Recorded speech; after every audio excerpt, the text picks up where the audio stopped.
नमस्कार दोस्तों, सुप्रभात। बहुत बहुत स्वागत है आपका आज की ताजा खबर में।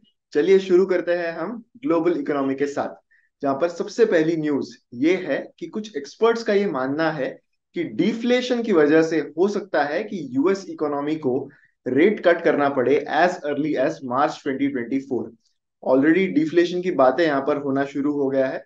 अल्दो मुझे पर्सनली ऐसा लगता है कि शायद इट्स स्टिल सम टाइम जब जब रेट कट के बारे में फेडरल रिजर्व एक्चुअली सोचेगा। लेकिन कुछ बातें यहाँ पर ऑलरेडी हो गई है। जेफरीज जो है उन्होंने ये कहा है कि हो सकता है कि डिफ्लेशन आने वाले कुछ महीनों में हो सकता है ये ट्रिगर कर दे कि शायद फेडरल रिजर्व को रेट कट के बारे में सोचना पड़े। अभी भी जैसा कि मैंने कहा कि काफी बड़ा लीप अभी इस समय ये नजर आ रहा है कि रेट कट के बारे में सोचना पड़े।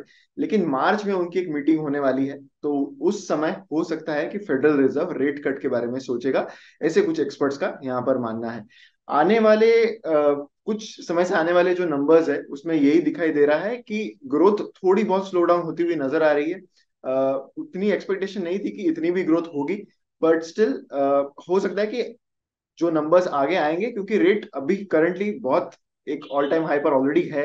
एंड उसका फर्क एक लैग इफेक्ट से पड़ता है, यानी जो भी नंबर्स आगे आने वाले हैं उनमें वो इफेक्ट दिखेगा कि हाईएस्ट रेट्स होने पर क्या असर पड़ रहा है उनकी इकोनॉमी पर, वो दिखाई देगा। तो जेफरीज का ये कहना है कि वो एक्सपेक्ट कर रहे हैं कि डिसलेरेशन जो है इन्फ्लेशन में, यानी जो रेट कम हो रहे हैं, इन्फ्लेशन का रेट जो कम हो रहा है वो वो एक्सपेक्ट कर रहे हैं कि वो कंटिन्यू होगा आने वाले कुछ महीनों में। एंड वो ऐसा एक्सपेक्ट कर रहे हैं कि मार्च 20 की जो फेडरल फंड्स मीटिंग है उसमें 25 बेसिस पॉइंट से रेट कट हो सकता है।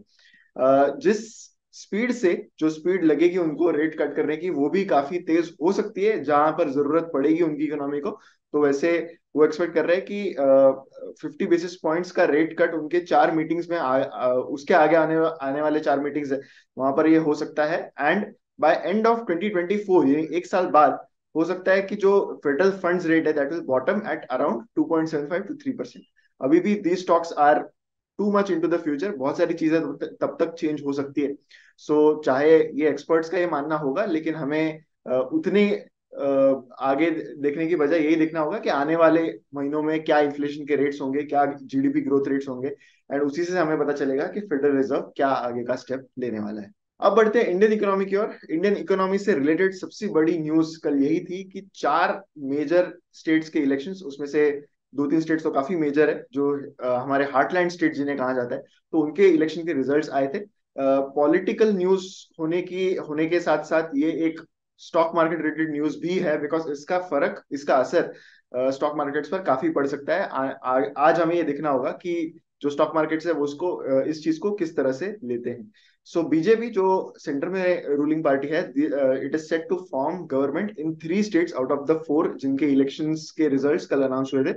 राजस्थान, मध्य प्रदेश एंड छत्तीसगढ़ में बीजेपी को यहाँ पर मेजोरिटी मिली है। ये मार्केट शायद पॉजिटिवली ले सकता है। उसका रीजन ये है कि जब सेंटर एंड स्टेट में सेम गवर्नमेंट होती है, तो बहुत सारे बिजनेसेस एंड स्टॉक मार्केट्स के पॉइंट ऑफ व्यू से ये देखा जाता है कि शायद पॉलिसी डिसीजन मेकिंग में उन स्टेट्स में ज्यादा दिक्कत ना आए। एंड उससे ऑब्वियसली बिजनेसेस को बहुत फायदा हो सकता है। तो ये तीन स्टेट्स में बेसिकली बीजेपी का मेजोरिटी का आंकड़ा यहाँ पर आया है। तेलंगाना में Congress is the state that is going to come into the government. And although Congress यहाँ पर जीता है, it's the second victory in the south this year for Congress. Karnataka के बाद यहाँ पर तेलंगाना में उनको यहाँ पर जीत हासिल हुई है, but still it is seen as a setback because Madhya Pradesh and Chhattisgarh जैसे स्टेट्स में they could not perform to the expectations of some of the experts that were there.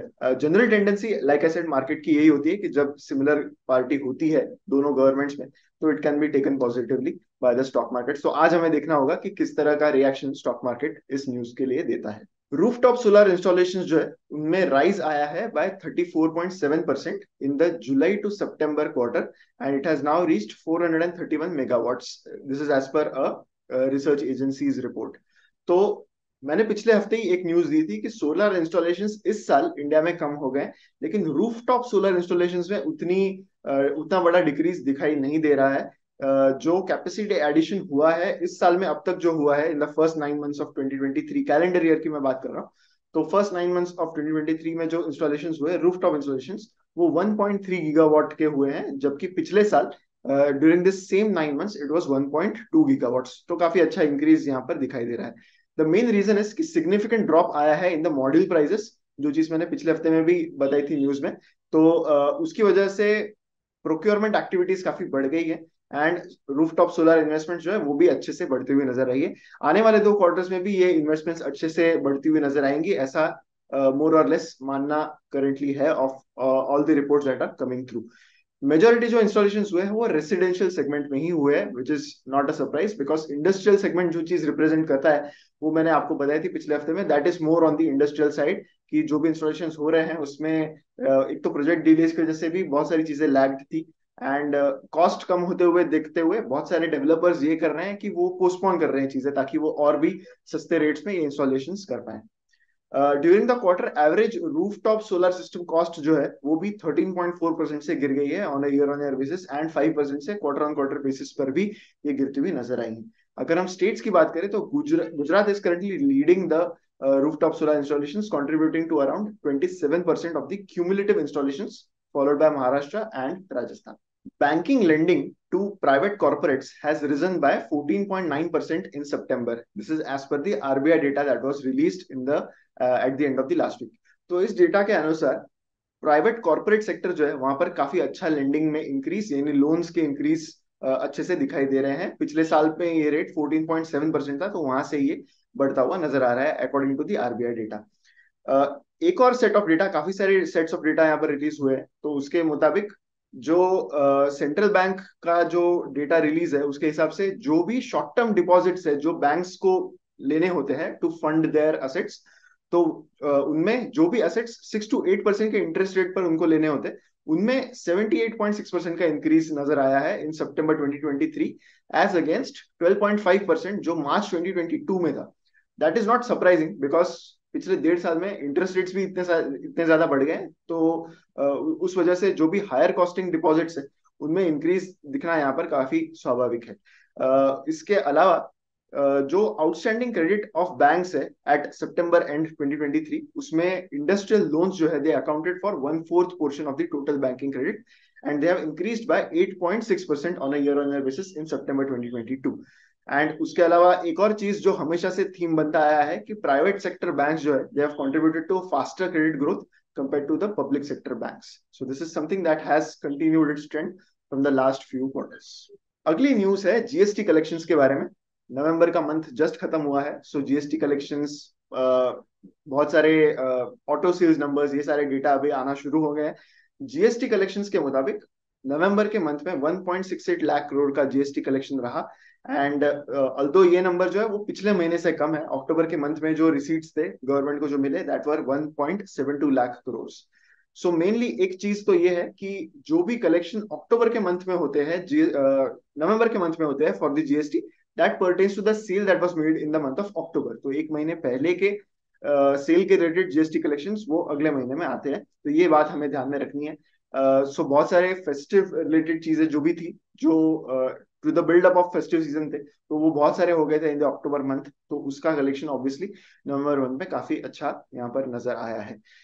Healthy tax collection of GST it is coming at a time जहां पर GST related audits जो है वो अभी काफी ज्यादा पेस पर होने लगे हैं, तो ऐसे में स्क्रूटिनी जो है वो काफी बढ़ती है। सो ऑब्वियसली कलेक्शन भी यहाँ पर थोड़ा सा बेहतर नजर आता है। बहुत सारे बिजनेसेस जीएसटी को जीएसटी के जो कलेक्शन है उसमें कंट्रीब्यूट करना शुरू कर देते हैं।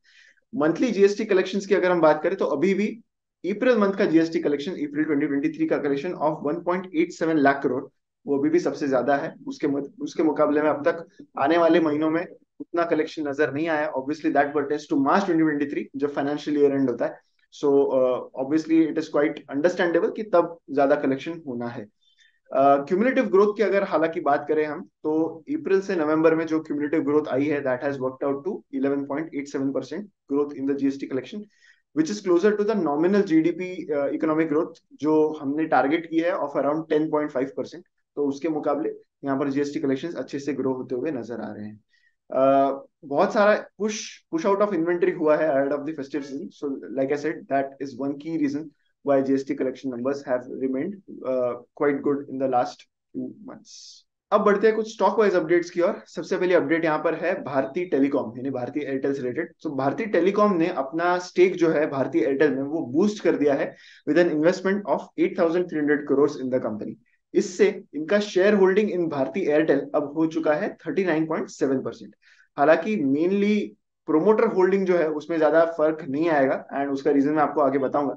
तो mainly this pertains to additional 1.35% increase in the company stake. तो उतने से उनका जो स्टेक है कंपनी में वो यहाँ पर बढ़ चुका है।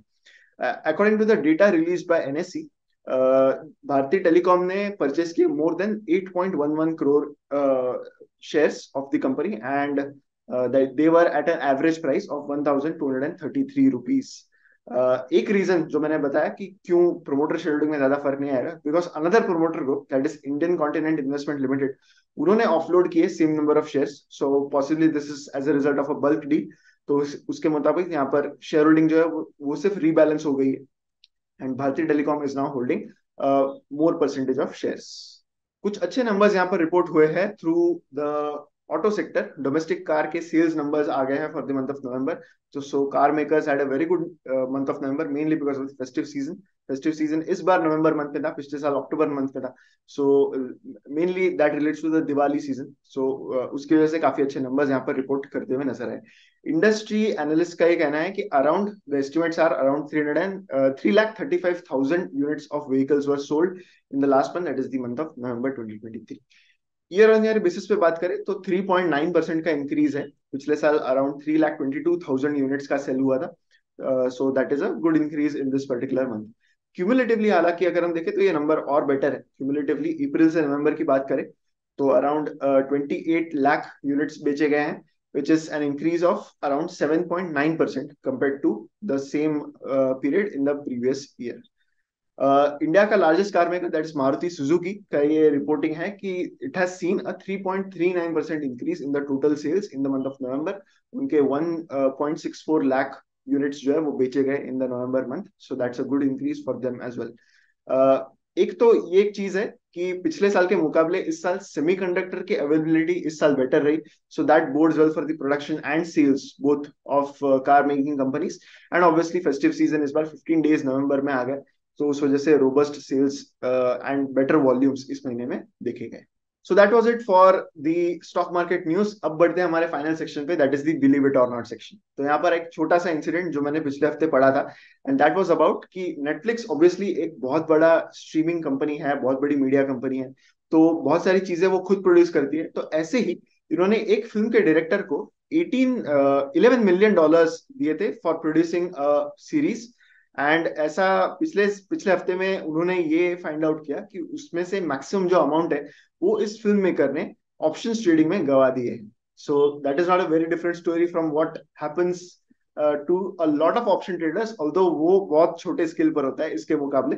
पर ये चीज यहाँ पर देखने वाली थी कि नेटफ्लिक्स ने एक प्रोड्यूसर को, एक फिल्म मेकर को पैसे दिए to produce a series, but he lost majority of that money in trading the stock options. 11 million dollars उन्होंने दिए थे। 11 मिलियन डॉलर्स देने के बाद 10.5 मिलियन डॉलर्स उन्होंने अपने ट्रेडिंग अकाउंट में ट्रांसफर कर दिए and he has already lost more than half of it. Unable to produce the series, Netflix ने इसके रिगार्डिंग ऑलरेडी लीगल एक्शन ले ली है and has stopped further funding of the project. So that is key development that has happened there. पर यहाँ से देखने वाली बात यही है, the lesson remains the same, कि फ्यूचर्स एंड ऑप्शन ट्रेडिंग से एक जो रिस्क अगर आप लेते हो, स्पेशली अगर वो बोरोड मनी हो, although it is not technically borrowed in this case, पर उससे जो लॉसेस होते हैं they are very very difficult to recoup and that is what has happened here. On a lighter note, कुछ लोगों का ये कहना था कि ऑल्दो नेटफ्लिक्स ने यहाँ पर बहुत सारा पैसा खोया है, they just got some content for their platform. So that is a comment on a lighter note. But that was today's Believe It or Not, and that also concludes today's episode of आज की ताजा खबर। मैं आशा करता हूँ कि आपको ये एपिसोड अच्छा लगा होगा। वीडियो लाइक जरूर कीजिए, कमेंट भी कीजिए एंड शेयर कीजिए विद मैक्सिमम पीपल। हमारी वेबसाइट investation.in को चेक करना मत भूलिए, बहुत अच्छे एक्साइटिंग मॉडल पोर्टफोलियोज हैं यहाँ पर आपके रिस्क एपेटाइट के हिसाब से, एंड मैं चाहूंगा कि आप जरूर उस चीज को चेक करोगे। मिलते हैं अगले एपिसोड में। Thank you so much.